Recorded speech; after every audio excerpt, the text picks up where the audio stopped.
I'm Georgina Goodwin. I'm a photojournalist living and working in Kenya.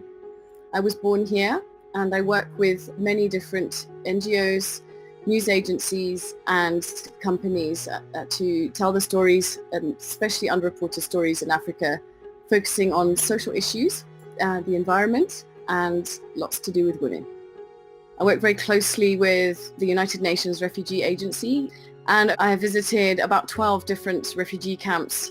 This particular story, Tanzania's refugee children, really struck out for me because this was the first refugee camp that I had gone to. It's called Nyarugusu, and it's one of the largest refugee camps in the world. From the Congo, many refugees have come across, and since 2015, a lot of the people from Burundi arrived in Nyarugusu as a place of haven. And what I found when I went there, I was there for a whole week, that the strength and resilience of these children, despite everything going on around them, is just heartwarming and heartbreaking. When you meet Samburu women, it's not very difficult to tell their story visually. They are extraordinarily beautiful. At the time when I went to the Umoja Women's Village, there was around 40 women there.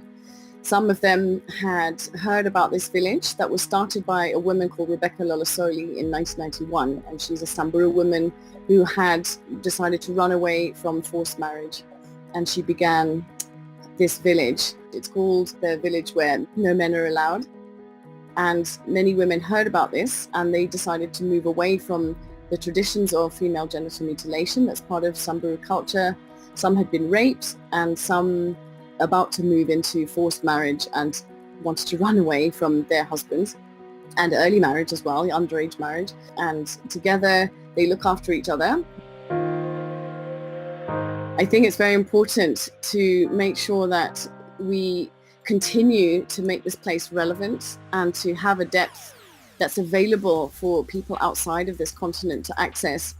And as a photojournalist being here, I take it very seriously and as part of my duty to tell these stories with as much depth and intimacy, but also with respect to the people and the places that I document. And I want to say thank you to people who take the time to listen and look at these stories, because of that support, these stories get a voice.